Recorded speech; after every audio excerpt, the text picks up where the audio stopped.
we are apprehensive that we might encounter another constitutional issue because we will be starting the trial and there is no duly elected Senate President.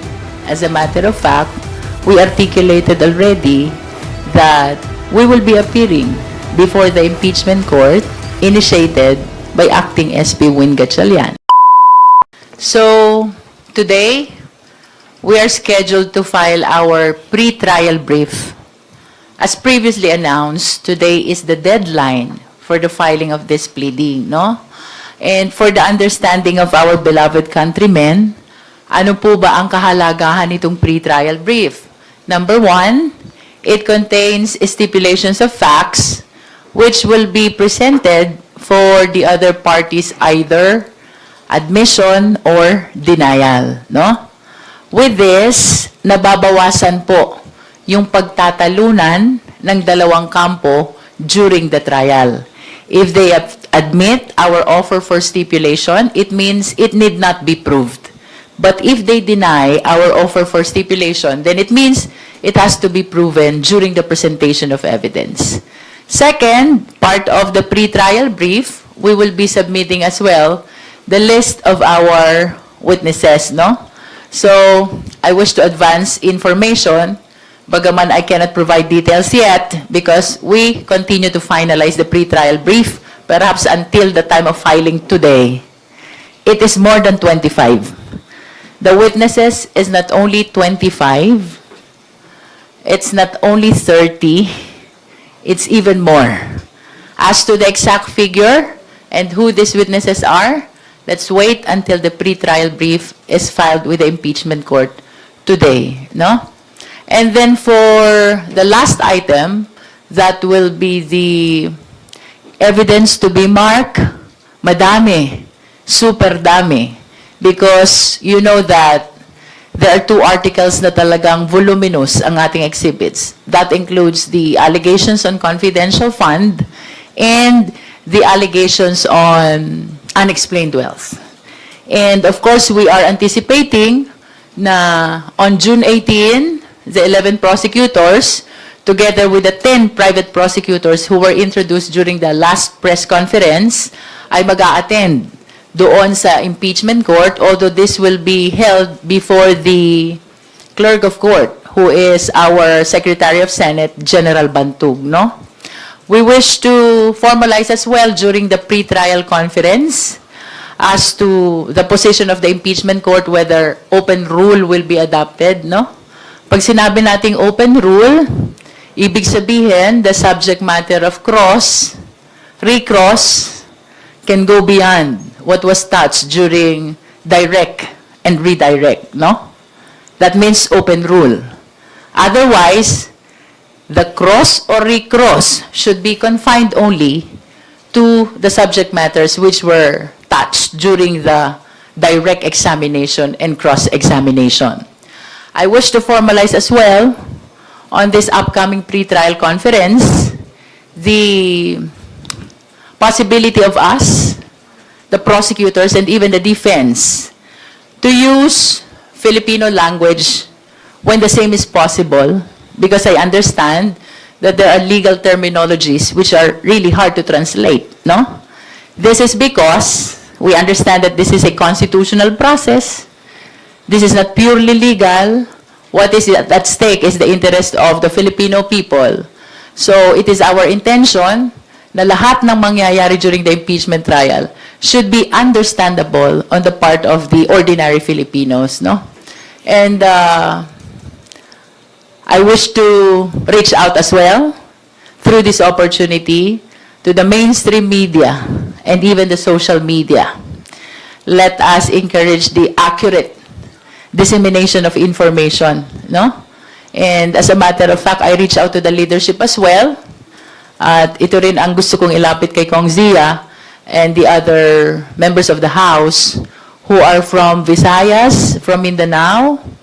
Let us come up with simultaneous translation of the trial which will be held starting on July 6. Sana habang nagtra-trial, meron tayong translation to as many dialects as possible.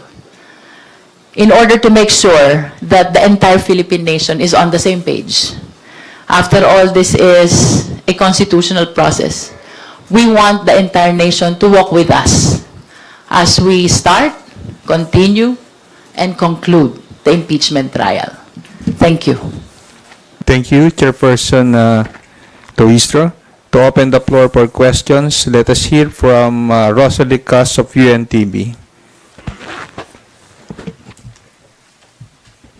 Good morning po, Kongs. Kongs, regarding po dito sa, kay Kong Jervil po, nag-increase from the number of 25 yun pong witnesses.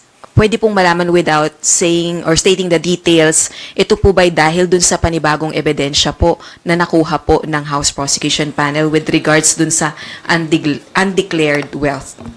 It is because we recognize the rule that only those witnesses whose names were submitted during pre-trial will be allowed to testify during the trial, no?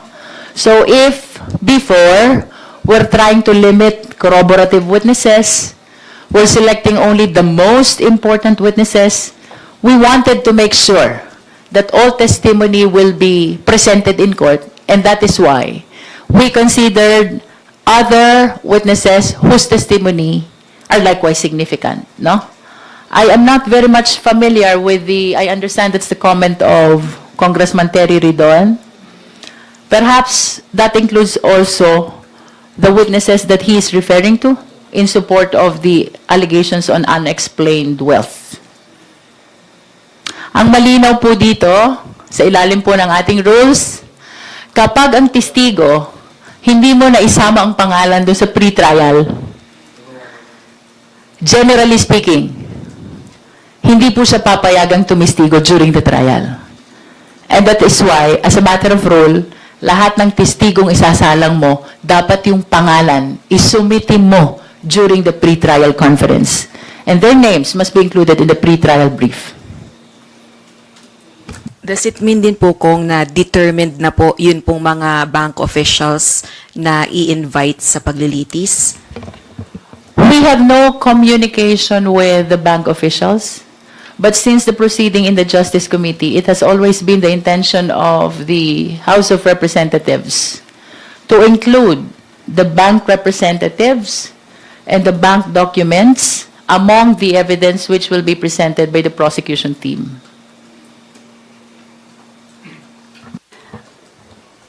If I may add, in the pretrial brief, while the general rule is that we have to list down all of the names of the witnesses that we will be presenting during trial, we are allowed to withhold certain names for security and safety purposes.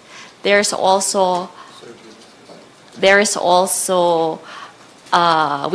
allowed to make a reservation of witnesses as long as we are able to give a description of the witness and the purpose for which they will be presented. So, regarding the bank officials, for example, it is possible that we will not yet say the names of these persons, but there will be a description of their position and or the purpose of their testimony. In addition dun sa sinabi ni Kong Bell, no? In fact, it applies not only to witnesses. It applies even to documents which are not yet available during the conduct of pre-trial, no? In simple terms, the parties are allowed to make reservation in the pre-trial brief and during the pre-trial conference, provided we give a reasonable description of who this witness is, what will be the nature of the testimony, and what is the purpose to be achieved by presenting this witness, no? Reservation is allowed during the pre-trial, and the reason why it is being allowed is because of safety and security, that's one, in case of witnesses, and for documents, because they are not yet available. Last na lang po on my part. Doon po ba sa motion din po na isusumiti po ng House Prosecution Panel, may anything about the issue on Senate leadership? Because I believe po, any motion, for example, to resolve kung sino ang presiding officer, because sabi niyo po, Kong Jervil, kung kayo po yung tatanungin, mas dapat pong magkaroon na ng duly elected Senate President, pero wala po kasing session ngayon, so hindi makakapag-elect ng Senate President. You were watching my interview. For the record, the House of Representatives already recognized the leadership of acting SP Win Gatchalian. As a matter of fact, we articulated already that we will be appearing before the impeachment court initiated by acting SP Win Gatchalian, who nowadays is the one signing the notices in his capacity as presiding officer, no? I expressed that concern because I understand that impeachment is a very sensitive matter. Why sensitive? You know what happened to the first impeachment back in the 19th Congress. We are of the humble position that we complied strictly the requirements for the second mode of filing an impeachment complaint and for transmitting the same to the Senate, no? That has been the general stand of the House of Representatives. But nonetheless, you know that later on, it was declared unconstitutional by the Honorable Supreme Court, no? Regardless of our strong position. So, with that in mind, it is really my concern that I hope magkaroon na ng duly elected Senate President. If it is acting SP Win Gatchalian, well, we will welcome that. If it will be someone else, we will welcome that because that is the judgment and prerogative of the members of the Senate. The reason is we are apprehensive that we might encounter another constitutional issue because we will be starting the trial and there is no duly elected Senate President. That is, of course, while we recognize the leadership of elected Senate President pro tempore and acting Senate President Win Gatchalian. Sana ma-address na yon para wala nang apprehension ng House about another possible constitutional issue to be raised in the Supreme Court.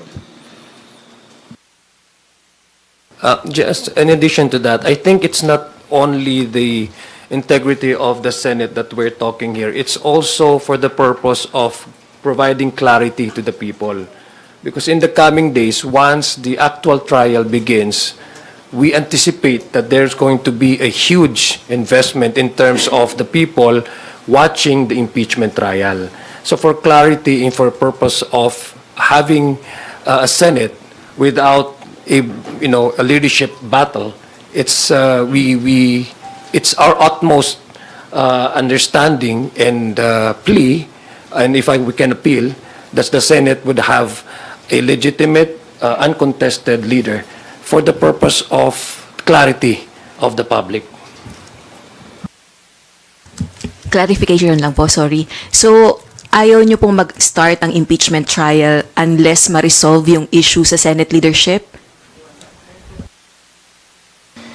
That is just an expression of our apprehension, but we submit, of course, to the jurisdiction of the impeachment court under the current leadership, no? Kung meron silang notices for hearing na, we will appear. That is just an expression of our apprehension that it will be best na magkaroon muna ng duly elected Senate President before we proceed to trial. No, I have no intention of formalizing that concern.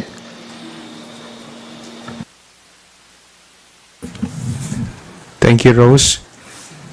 We go now to Haji Camino of Brigada News.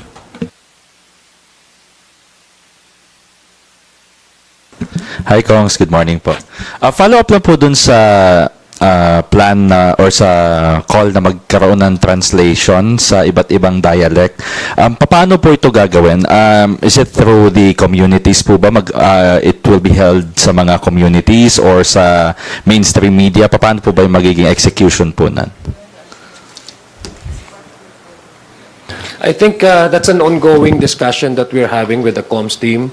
Kasi what we intend to provide to the public is the widest information, easy to understand for the public, for our public, no. Kasi tama pa yung sinabi ni Chairperson Jinky na in the coming days, once the impeachment trial begins, the audience will be we will be hearing technical legal terms that are not necessarily quite understandable, easily to understand by the public. So those are the things that we also want to explore.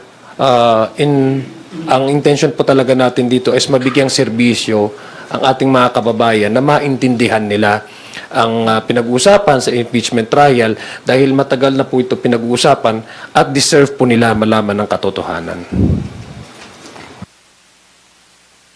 At gaano po kayo ka-confident kung na through these means or kumbaga way of communicating to the public, paano po siya makakatulong not just to secure conviction of course, but para po mas maipabatid sa taong bayan po yung kahalagahan ng impeachment process? Well, unang-una para sa kanila ito kasi ang nagsasalita po dito ay ang ating konstitusyon. Ang konstitusyon, sinasabi naman po na parati po natin sinasabi na ang impeachment trial ay this is a constitutional duty given to the House to initiate and then for the Senate to try and decide. Nandun na po tayo dun sa posisyon kung saan ang Senado ay pag-uusapan in an open trial kung ano po yung mga allegations against the Vice President. Isa po ito, remember, this is going to be the first time that the sitting Vice President will be tried in an open court, in an impeachment court. First time po ito. So this will also set the precedents in the coming years paano po ang ating mga kababayan, hindi lang makita nila kung ano yung actual na trial, pero kung ano yung mga pinag-uusapan na naayon doon sa spelled out ng Constitution na mga violations na constituting an impeachable offense. So, para po maintindihan ng ating mga kababayan, as a form of educating also our public, not only to provide them the services via informing them accurate information that would be easily understood by them, but it was also educating them and what are the allegations and what are the possible violations that would constitute an impeachable offense for the appreciation of the coming generations. To Kong Jinky and Kong Bell, paano po kung halimbawang questionin ng defense team yung pagkakaroon po ng bagong ebidensya ng mga witnesses po natin? Baka, kumbaga, technicalin po nila na wala naman daw po sa House Committee on Justice hearings po yon, kaya naman sa articles of impeachment. Well, we have said on many occasions that the evidence that we will be presenting are all either those that were in the articles, those that were presented during the Committee on Justice hearings, and all other relevant evidence that is in fact stated in the rules of the House of Representatives on impeachment proceedings. So everything will be relevant, everything will be related to the allegations or the articles of impeachment. Now, we have our pre-trial brief that we will be submitting today. Nakalagay naman po lahat dyan, except those that will be made under a reservation that we will make. But there will be at least a general description of all of the evidence that we will present. So, we follow the general rule that there will be no surprise witnesses or surprise evidence. We will lay out in our pretrial brief all of the evidence that we will present or those with reservations that we are allowed to make on anyway. Opo. Maliwanag ang nakasaad sa ating konstitusyon. The House of Representatives has exclusive power to initiate all impeachment cases. The Senate has exclusive power to try and decide all impeachment cases.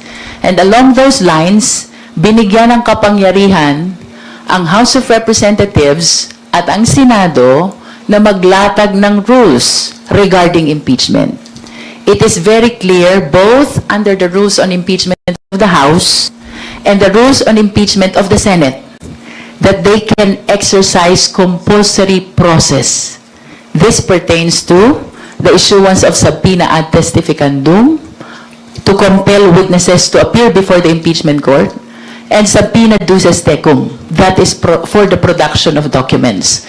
So regardless of the fact that the evidences were produced only during the trial, the position is that is very much sanctioned by the Constitution. The purpose of this compulsory process is to aid the Senate during the trial.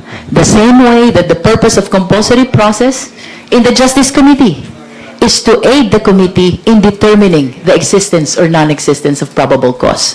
It is therefore very much legal, lawful, valid for both the House and the Senate to exercise this compulsory process for the production of documents and for compelling witnesses even when this evidence were not part of the impeachment complaint or the articles of impeachment. Okay, last question na lang po. Sorry, sisingit ko lang po itong topic na to. Kasi in an interview po si Mayor Benji Magalong was asked regarding, may sinabi po siya na around 90% daw po ng members ng House of Representatives are corrupt. Dahil po sa kumbaga part na daw po ng sistema, it's a way of system na raw po na kaya masasabing majority ng House members ay corrupt. Any reaction po to this? Thank you po. Well, as public officers and public officials, we carry responsibility when we speak about certain matters, no? Not only to give clarity to the public, but with precision. When I say precision, it has to also be backed up by evidence, solid evidence, no? So we cannot dismiss that because we also do welcome any effort from any sectors in our society to call for accountability. In fact, the House of Representatives has been standing on the principle of accountability. We've been doing a lot of committee hearings. We've been doing a lot of inquiries. In fact, the Committee on Justice is one of the examples by which we can say proudly that the House of Representatives call for accountability of public officials. But accountability also should be coupled with the observance of due process.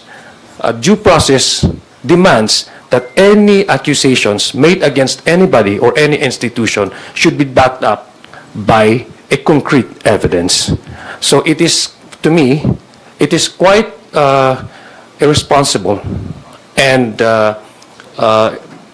irresponsible and unfair to just brush the entire institution with single stroke and to say that 90% of the members are corrupt. What about those? We should be judged based on our individual work. There are 300 plus members of the House of Representatives. Each of us are directly voted by the people. And so I think it's also as a matter of due process, because we're talking about accountability. Accountability cannot stand on its own without also complying with due process. So it is not quite fair to just sweep the entire House with one branding. These are allegations such as this should be backed by hard and concrete evidence. So we welcome those people who are calling for accountability, but it should be precise and it should be targeted to a specific individual and not to destroy the entire reputation of the House, which, by the way, as opposed to that statement, the House has been standing with accountability. We've been doing a lot of work. We've been doing a lot of inquiries in order to sort out allegations of corruption. So, to me, we understand that the mayor is an advocate of corruption, but he himself, as an investigator, he knows that such accusations should be backed up by evidences. Let me just add, if he has names, it's better to name names rather than to attack the entire institution. Okay. Sorry po, last na lang po, follow, singit ko lang din po, sorry po. Last na lang po talaga. Tomorrow, meron pong Blue Ribbon Committee hearing na pangungunahan po ng group ni na Senator Alan Peter Cayetano, Senator Marcoleta, pero hindi po sa Senate premises gagawin. I understand parang sa labas po yata ng Senado gagawin. Any reaction na po na syempre leadership issues pa rin po, pero itutuloy pa rin po nila yung so-called Blue Ribbon Committee hearing po nila. Well, personally, this does not reflect the position of the House prosecution team. But since you've mentioned about a separate investigation or continuing Blue Ribbon Committee, I don't think even within the Senate, the current leadership now sanctioned this parallel Blue Ribbon investigation. It only validates our previous observation that this is just a PR stunt to divert the attention of the public from the issue of impeachment. Remember, the impeachment trial is a constitutionally mandated priority of the Senate right now. They have already convened as an impeachment court, and I think the people deserves clarity and closure on the subject matter that are being allegedly committed by the Vice President. So I think it's just a diversionary tactic, if you ask me, my humble observation, to create a parallel issue that actually would, in a way, sway the attention of the public. But the public knows. And the public knows that the primordial concern now of the Senate, since they have already convened as an impeachment court, is to exercise their exclusive power granted to them by the Constitution. Because no agency, no institution in the government has that exclusive power to proceed with the impeachment trial than the Senate. So this is the priority of the Senate.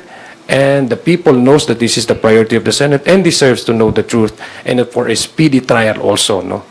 So, again, going back to that issue, just to give you a short answer, it only reinforces our earlier observation that this is just a distraction, a diversionary tactic, and a PR stunt. If I may add, the prosecutors will not muddle our time with the Senate leadership issues. But we recognize the leadership of Senate President Pro Tempore Gatchalian, as this has been recognized by Malacanang, by all law schools, by law professors, justices of the Supreme Court. And there's every reason to believe the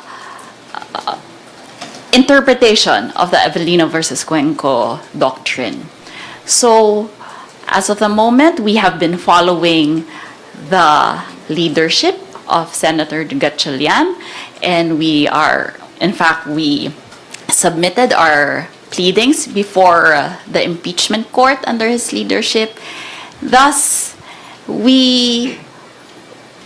while we recognize that it is within their right to hold such meetings outside the Senate, they may do so, of course, but then, again, we follow the leadership of Senator Gatchalian.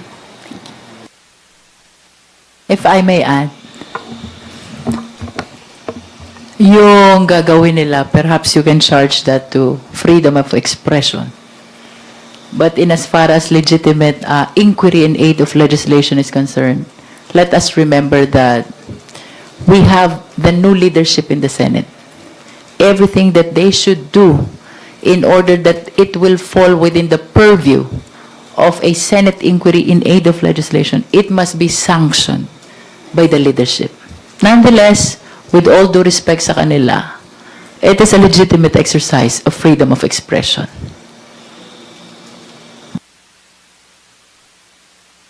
Thank you, Haji. We now recognize Annalise Berano of Bombo Radio.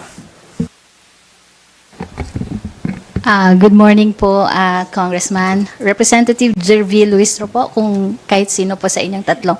Ma'am, bukod po sa naging itong ebidensya na binanggit ni Representative Terry Redon, can you tell the public today whether there is a piece of evidence in your possession that has not yet been publicly disclosed and that you believe could significantly affect the outcome of the trial? The least I can say is, sapagkat ito naman nun pa namin pinopronounce, yung bank documents, yung bank representatives, which even us, we do not have them yet in our possession.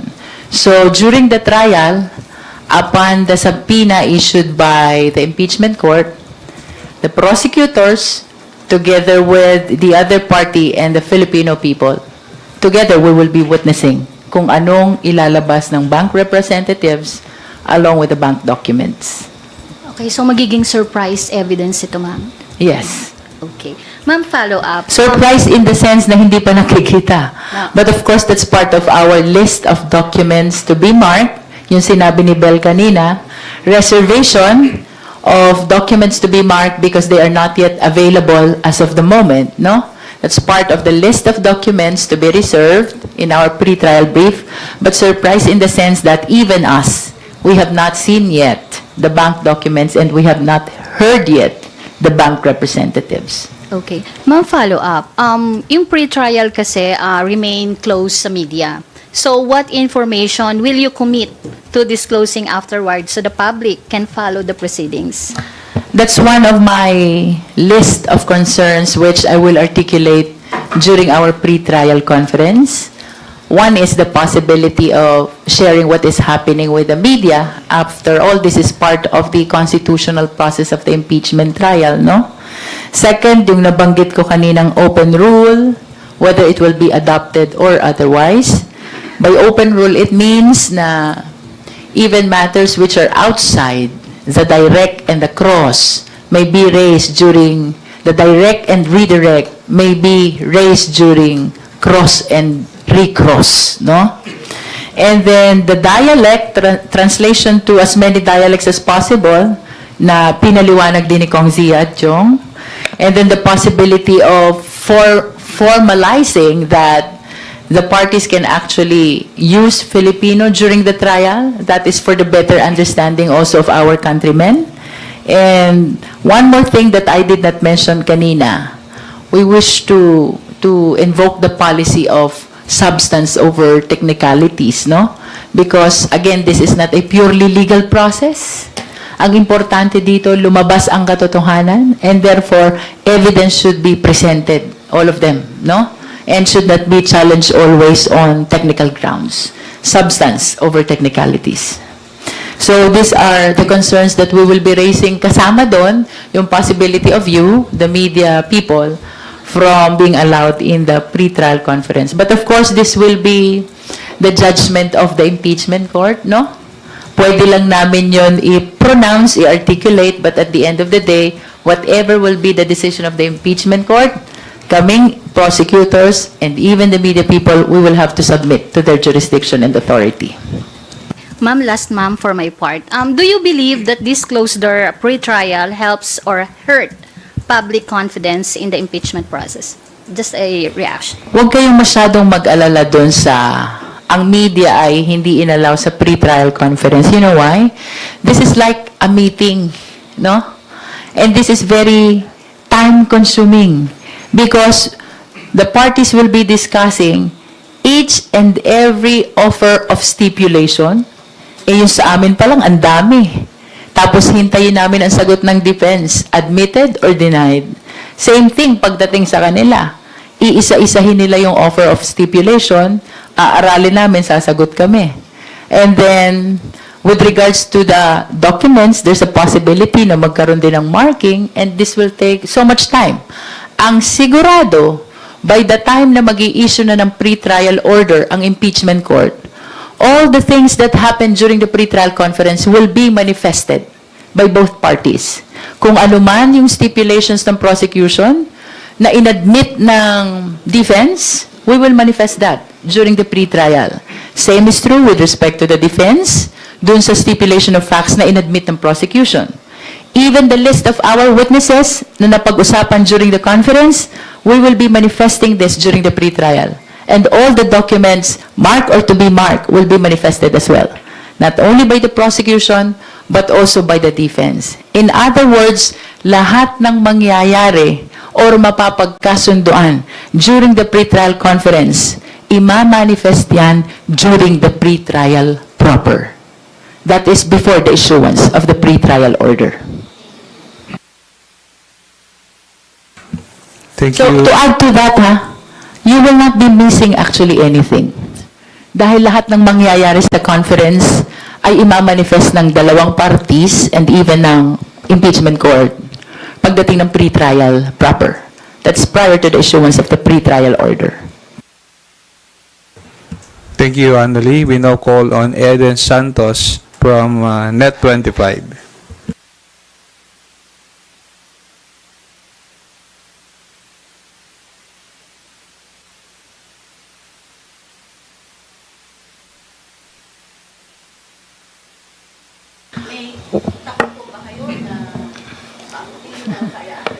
Hindi po kami takot. In fact, that directive came from the impeachment court. It did not came from us. Nabasa na lang po namin yan sa notice for pre-trial conference and for the deadline of pre-trial brief, no? As a matter of fact, if the impeachment court will allow the media people during conference, we will welcome that, no? But, of course, that is not because they are against transparency. They are in favor of transparency. As a matter of fact, that is the very reason kung bakit merong impeachment trial. I think the reason is expediency. Dahil napakahabang proseso nitong pre-trial conference na ito, it may take 2 to 3 days and even more, no? At very technical ang pag-uusapan in the sense na hihimayin kung ano yung mga gusto naming ilatag sa trial, which ultimately ay makikita nyo din naman during pre-trial and trial proper, no? So, walang issue of transparency dito. Ang issue dito is expediency. Definitely, the impeachment court is for the transparency, and that is the reason why we will be holding this impeachment trial. So, linawin lang po na cross-check trial ng galing. Ay, hindi po. Hindi po. Hindi po. It was written in the notice of pre-trial conference. Nandun po nakalagay that it will not be open to the media. But like I said in a previous interview, we in fact as prosecutors in fact want it to be televised. I think the reason behind it not being televised is that the impeachment court thinks that this will be too tedious, too boring for people to watch.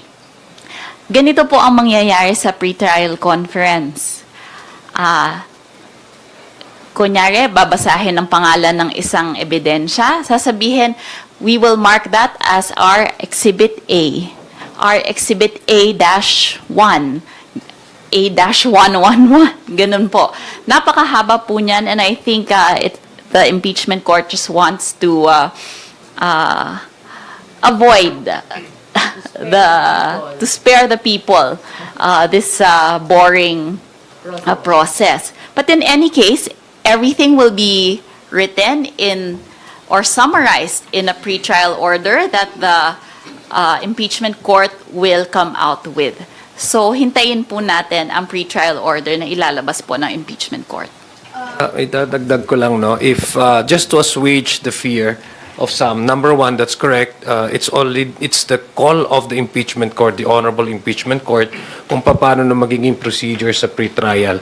Number two, if, for example, in the matter of transparency, if without, for example, without the court's direct order to disallow the prosecution to discuss, for example, after the pre-trial conference, what transpired during the exact pre-trial, andito naman po ang lead prosecutor at saka mga prosecutors namin na ibahagi sa publiko kung ano yung napag-usapan sa pre-trial conference without necessarily going into specific details. So generally, the House prosecution team would even ready to inform the public what transpired during the pre-trial conference. Assuming, for example, that there is no direct directive from the impeachment court not to divulge the information of what transpired. So, ready naman po ang House prosecution team to share to the public, may bahagi sa publiko, kung ano man yung mapag-usapan, ano yung mga naagrihan doon, ano yung kinontest ng mga ebidensya, anong inaccept ng mga ebidensya based on the stipulation of facts. So, ganun lang po. So, do not be fearful about, throwing a dark blanket for the public not to be able to understand. But later on, I'm sure the House prosecution team will provide the public the necessary information that they need.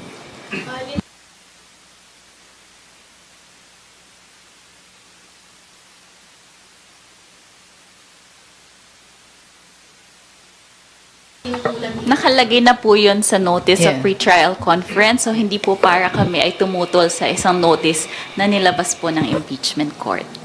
Opo, kasi medyo kanina sabi.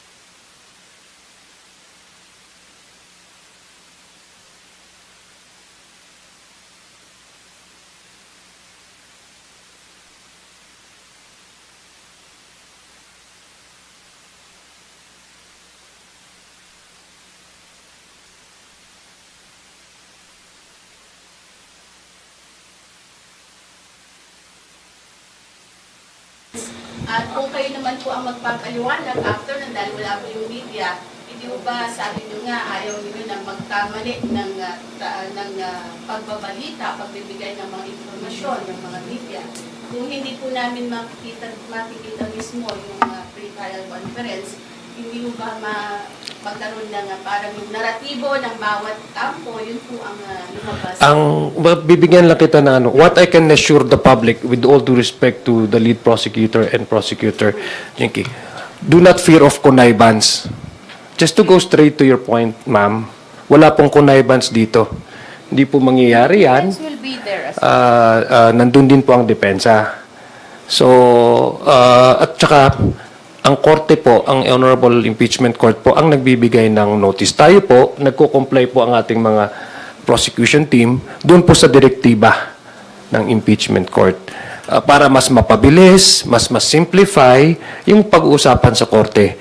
Kasi deserve din po ni Vice President Sara Duterte ang speedy trial.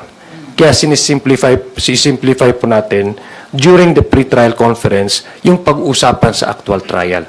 So just to give you a direct, and you can quote me on this, there will be no connivance because the defense team will also be there. I just want to state for the record, we are not against making the pre-trial conference open to public. As a matter of fact, we are in support of that. However, please understand, in matters concerning the conduct of the trial, the authority belongs to the impeachment court. Our obligation is to obey the impeachment court. And lastly, in relation to that, kami pong prosecutors are lawyers. And we as lawyers are officers of the court. Nasa ethics po namin yan. Kailangan po namin sumunod sa mga direktiba ng bawat korte kung saan kami po ay haharap.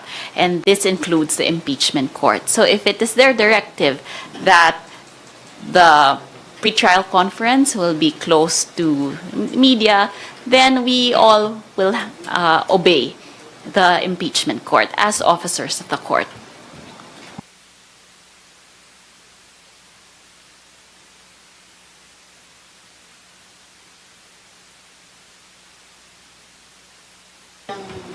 Ang pagkasabi ko po, some Supreme Court justices, luminaries,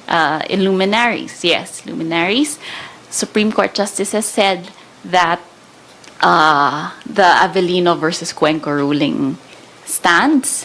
I did not say that it is the Supreme Court as an institution. So, asa huli, hindi pa naman po talaga siya ang nire-recognize. Some lang po. Some There's a pending petition. There's a pending petition, but there's no judgment on that. Wait, that petition has been resolved already. Ang sabi ng Supreme Court, that issue on leadership is a non-justiciable issue because it concerns a political question. So ito yung tinatawag nating doctrine of political question, when it concerns the power of the agency which is exclusive to them, the Supreme Court will not intervene. That's how they resolved the petition before the Supreme Court. So it's resolved already. It was also denied based on the lack of standing, if I'm not mistaken, lack of legal standing of the petitioner. And in addition to that, ma'am, no, in addition to that, it's not even the House of Representatives recognizing the election of Senator Gatchalian as Speaker Pro Temp or other legal luminaries, members of the Supreme Court, academe, and all other sectors in our society, but the Senate itself. The Senate itself recognizes the leadership of acting Senate President Gatchalian.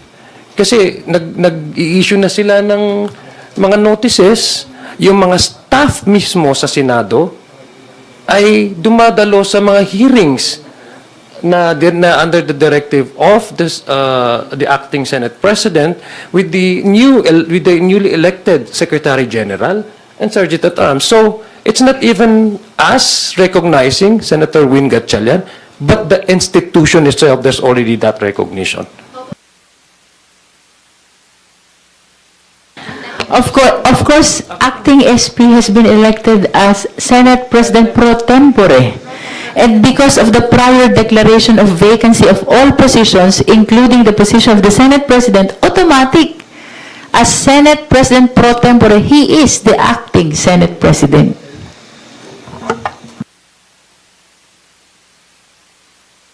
Salamat, Eden. Our next question will come from Jonathan Andalop, GMA 7.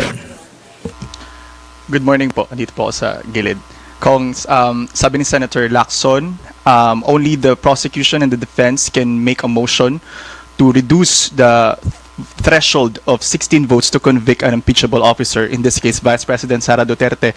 Does the House prosecution team intend to make such motion para bawasan yung threshold ng 16 votes to convict?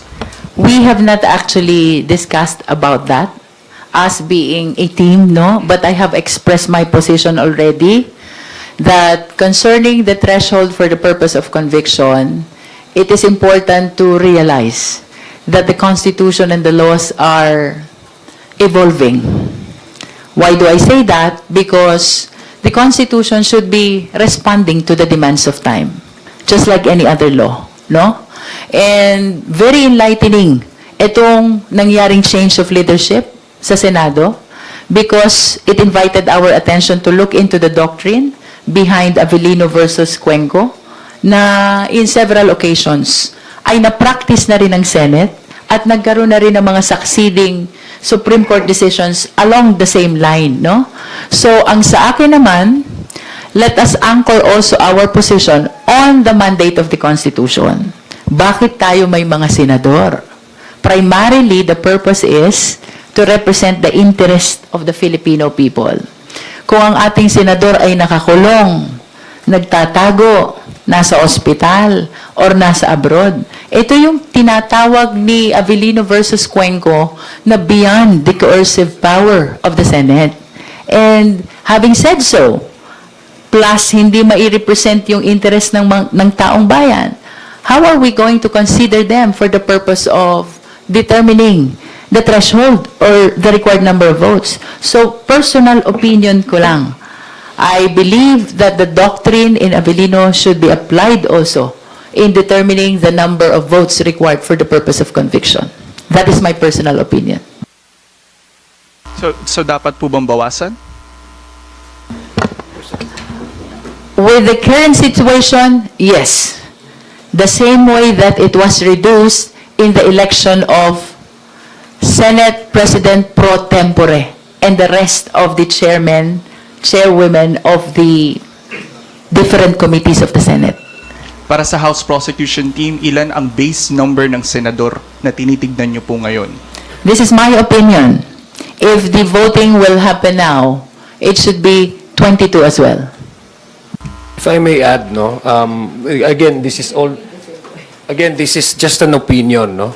All of us has different opinions regarding the matter. Pero I think yung appreciation dapat talaga natin is we want the Senate which is operational, a functional Senate, no. We cannot have a functional Senate if some of the members will not be accessible in terms of passing their judgment through a vote. We're talking about impeachment trial where the sitting senator, sitting judge, senator judge, presence would be indispensable in determining determining the judgment by which one would have to arrive based on the evidence presented. So I think kailangan natin yung approach na yon to also be practical in order to establish our belief that the Senate is not just an institution sitting there to hear and to try and decide, but a functional Senate where the active members' presence are secured, a part of the deliberation, can actually arrive into a sound judgment because of their actual presence, by which these are the basis for them to pass on their judgment, either to acquit or to convict. Doon po sa base number na 22, Kong Jinky, do you consider Senator Jinggoy as suspended already? Dahil siya po ay arrested na at nasa Sandigan Bayan? Well, under the Plunder Law and the Anti-Graft and Corrupt Practices Act, when the public officials are charged as such, they are suspended from becoming a member of the Senate. So kung suspended ka, how can you attend? Are you still a senator on that particular occasion if you are suspended from your official duty? I think the answer is clear, no? And to add to what Kong Sia said, no? Meron tayong mandato sa Konstitusyon. And that is to trial forthwith, no? And if we hold the contrary view, it means that the constitutional mandate will be hostage by the different situations of some senators. Ilayo at wag ilapit, no? Kung yung nagsisirculate sa social media, mangyari.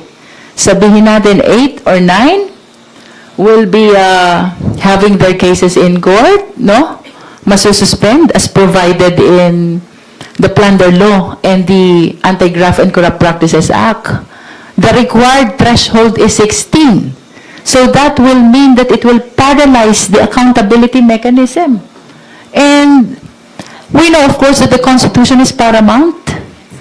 It must not be conditioned to the situation of our senators.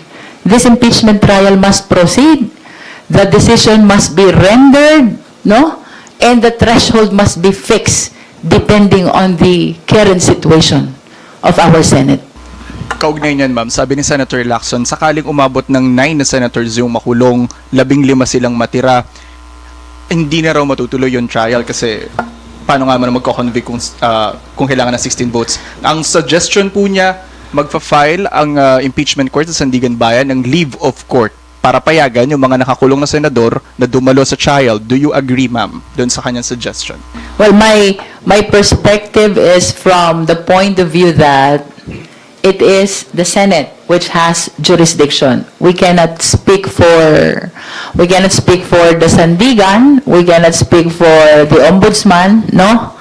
Of course, from the perspective of Senate yan, yung nagho-hold ng impeachment trial, at hindi naman nila pwede basta panghimasukan what will be the decision of the Sandigan Bayan.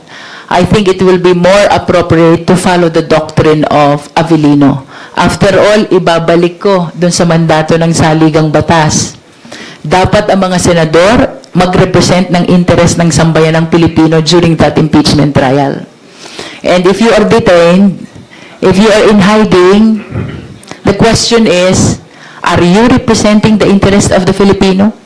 When in fact, you cannot attend because of your personal dilemma, no? So, we cannot subordinate the constitutional mandate to the situation in the Senate. Constitution is paramount, therefore, it must be interpreted in a way to give light to the implementation of the constitutional mandate. Last question na po. Doon po sa list of witnesses ninyo, more than 30, ilan po doon yung sa tingin ninyong high-profile witnesses na masasabi? I cannot divulge yet, no? Ilang oras na lang naman at mafa-file na yung pre-trial brief. Pakihintay na lang po because our deadline is today. Thank you, ma'am.